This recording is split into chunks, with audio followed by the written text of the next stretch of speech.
할렐루야. 오늘 7월 16일 목요일 하나님의 말씀으로 하루를 시작하는 성도님을 주님의 이름으로 축복합니다. 오늘도 하나님께서 우리에게 생명을 주셨습니다. 그 생명을 가지고 하나님이 기뻐하시는 삶을 사는 하루가 되기를 축복합니다. 오늘 하루를 시작하는 귀한 하나님의 말씀은요, 시편 148편의 말씀입니다. 여호와를 찬양하라. 하늘에서 여호와를 찬양하고 높은 곳에서 그분을 찬양하라.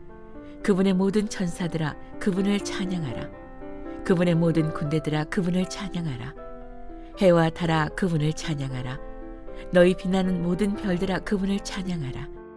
너 가장 높은 하늘아, 너 하늘 위의 물들아 그분을 찬양하라. 여호와의 이름을 찬양하라. 그분의 명령으로 그것들이 창조됐다.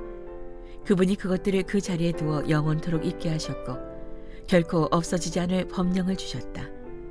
땅에서부터 여호와를 찬양하라. 너희 용들과 모든 바다 깊은 물들아. 번개와 우박, 눈과 구름과 그분의 명령을 수행하는 폭풍아. 산들과 모든 언덕들아. 과일나무들과 모든 백향목들아. 들짐승들과 모든 가축들과 기어다니는 것들과 날아다니는 새들아.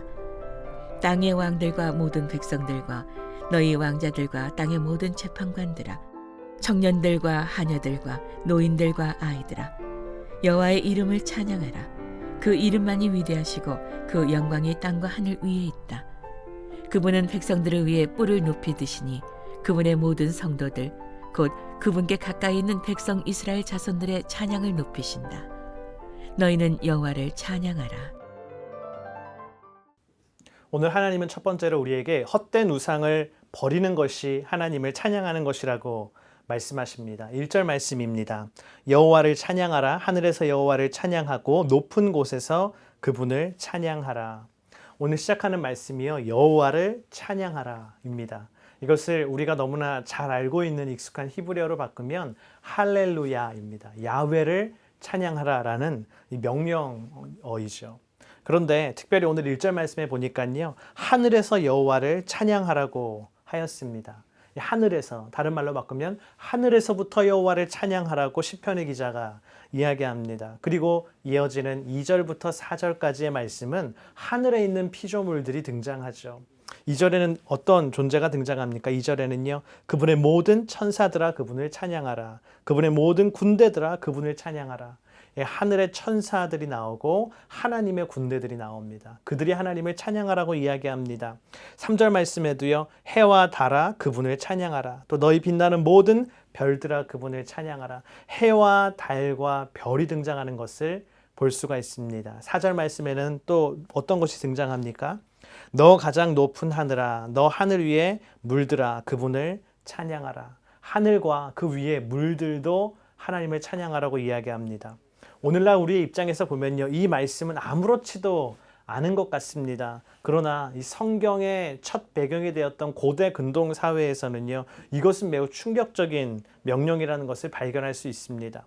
고대 근동은 다신론적 세계관을 가지고 있었습니다. 그렇기 때문에 해와 달과 별과 같은 일월성신의 존재들, 또 하늘에 있는 천사와 같은 존재들, 신적인 존재들, 그런 것들은 모두 다 신비한 대상이고 그러므로 숭배의 대상이 되었죠. 과거 우리 조상들도 이 비슷한 세계관을 가지고 있었지 않습니까? 우리가 조선시대를 배경으로 하는 드라마를 보면 그런 장면이 종종 나오는 것을 볼 수 있어요. 어머니들이 이 집 앞에 물 한 그릇을 이렇게 딱 떠놓고 정한수라고 하죠. 저 달림을 보면서 비나이다 비나이다 하면서 비는 그런 장면을 여러분도 한번 보셨을 것 같습니다. 이 하늘에 있는 존재를 우상으로 섬기는 것이죠. 여러분, 우상 숭배라는 건요, 다른 것이 아닙니다. 나와 같은 피조물인데 그것을 나와 같은 피조물이라고 생각하지 않고, 그렇게 보지 않고 특별한 존재로, 하나님 비슷한 존재로 여기는 것, 그것이 바로 우상 숭배입니다.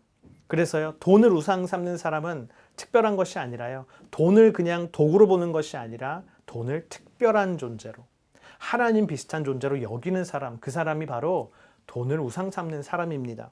권력을 우상 삼는 사람도 똑같아요. 권력을 특별하게 보고 거기에 집착하면 권력을 우상 삼는 사람입니다. 쾌락을 우상 삼는 사람도 똑같습니다. 세상에 별 특별한 쾌락이 없는데 뭐 특별한 것이 있는 양, 그 쾌락을 쫓아다니는 사람, 그 쾌락에 중독되는 사람, 그것이 이 쾌락을 우상으로 삼는 사람이죠. 하나님은 오늘 이 말씀을 통해서 분명하게 우리에게 말씀하고 계십니다. 내가 우상으로 섬기는 그 존재도 하나님 앞에서는 하나님을 찬양하는 피조물에 불과하다. 하나님을 찬양해야 하는 피조물에 불과하다. 천하의 하늘도 그냥 피조물인 것이죠. 그래서 5절 6절에 이렇게 말씀하십니다. 여호와 이름을 찬양하라. 그분의 명령으로 그것들이 창조됐다. 그분이 그것들을 그 자리에 두어 영원토록 있게 하셨고 결코 없어지지 않을 법령을 주셨다.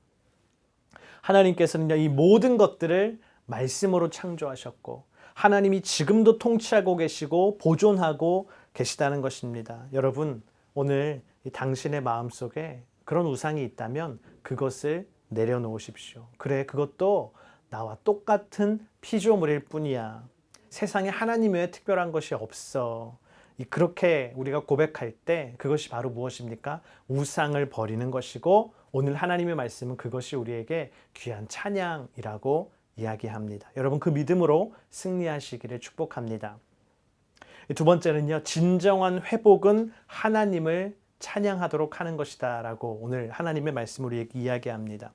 7절에 보니까요, 땅에서부터 여호와를 찬양하라는 말씀이 등장합니다. 앞에 말씀이 하늘을 이야기했다면 그 다음 7절부터의 말씀은요, 땅과 그 위의 피조물들을 이야기하는 것이죠. 7절에 보니까요, 땅에서부터 여호와를 찬양하라. 너희 용들과 모든 바다 깊은 물들아.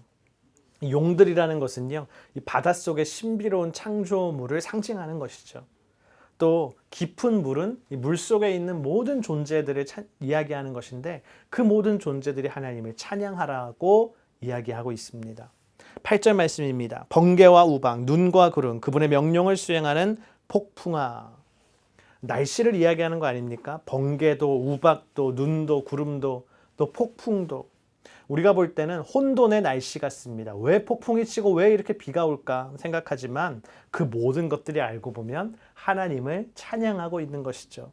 하나님의 명령을 수행하고 있는 것입니다. 9절에서 10절 말씀입니다. 산들과 모든 언덕들아, 과일나무들과 모든 백향목들아, 들짐승과 모든 가축들, 기어다니는 것들과 날아다니는 새들아. 이 시편의 이 시인의 입장에서 보면요, 눈에 보이는 모든 것 아닙니까? 이것이 눈에 보이는 모든 식물과 눈에 보이는 모든 동물과 산과 언덕들, 그 모든 것들을 언급하면서 하나님을 찬양하라라고 이야기합니다. 왜 그렇습니까? 하나님께서 이 모든 자연 만물들을 찬양하는 목적을 가지고 만드셨기 때문이에요. 찬양의 목적을 가지고 이 모든 것들을 창조하셨기 때문입니다. 여러분, 하나님을 찬양하는 것, 그것이 이 피조물의 자연 만물의 본래 목적인 줄을 믿습니다.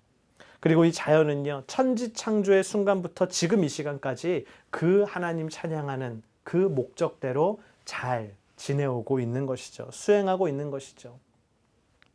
이 생태신학이라는 것이 있는데요, 이 땅의 이 생태계를 하나님의 눈으로 바라보는 그 학문이 바로 생태신학이라는 학문입니다.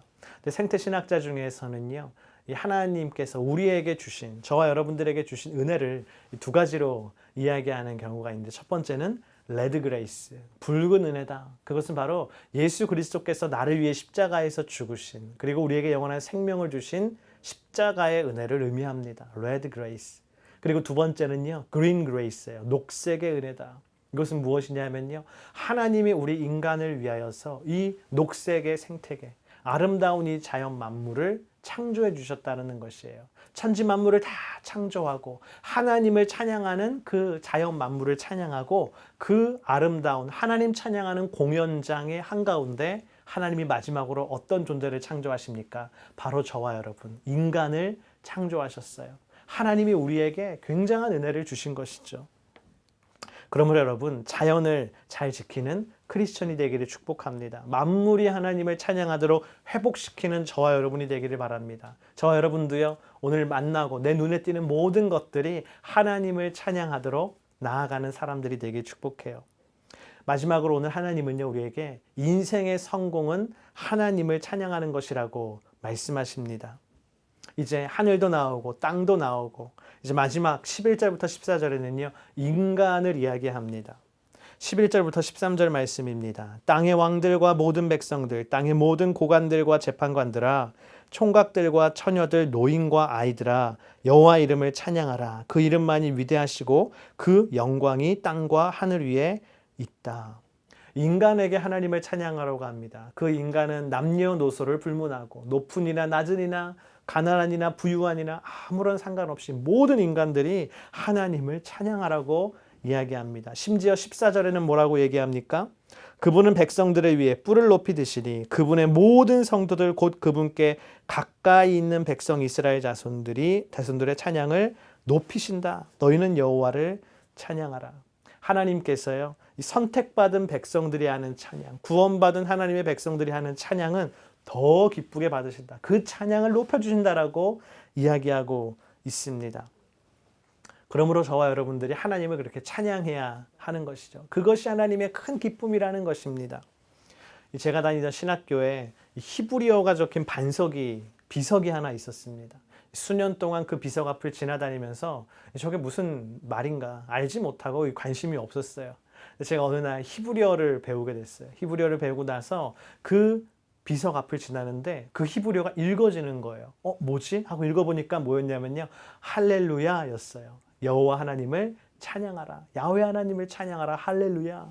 아, 이게 할렐루야였구나. 그때서야 제가 깨달았습니다. 우리 인생도 가만 보면 비슷한 것 같아요. 하나님이 우리에게 찬양하라고 말씀하셨어요. 이 백성은 내가 나를 위하여 지었나니 나의 찬양을 부르게 하려 함이라. 이사야서 43장 21절 말씀. 우리 인간의 창조 목적, DNA가 담긴 말씀이죠. 하나님을 찬양하는 것. 그러나 우리는요, 그 말씀이 있고 그 명령이 있고 그것이 우리 DNA에 새겨져 있는데도 모르고 그냥 살아갑니다. 그러나 오늘 하나님의 말씀을 묵상하면서 우리가 깨달을 것은 무엇입니까? 하나님을 찬양하는 것. 그것이 내 인생의 가장 중요한 것이구나. 내 인생의 가장 중요한 인생의 비전, 단어는 할렐루야, 하나님을 찬양하는 것이구나. 여러분, 성공한 인생은 다른 인생이 아니라 하나님을 찬양하는 인생인 줄을 믿습니다. 성공의 기준은 내가 하나님을 찬양하고 있는가 아니면 그렇지 않은가, 바로 거기에 있는 줄을 믿습니다. 그렇게 할렐루야의 삶을 살아내는 저와 여러분 되기를 주님의 이름으로 축복합니다. 기도하겠습니다. 할렐루야, 주님의 이름을 찬양합니다. 주님, 오늘도 우리에게 생명을 주시니 감사합니다. 주님이 오늘 우리에게 생명 주신 이유는 할렐루야, 야훼 하나님을 찬양하라는 부르심인 줄을 믿습니다. 그 부르심대로 아버지 하나님 찬양하며 살아가는 찬양의 회복을 누리는 아버지 우리 뉴저지 온누리교회 성도들이 되게 하여 주시고 가는 곳마다 찬양을 회복시키는 귀한 사명을 감당하게 하여 주시옵소서. 저 열방에 또 선교지에도 찬양이 울려 퍼지게 하여 주시옵소서. 살아계신 예수님의 이름으로 기도드립니다. 아멘.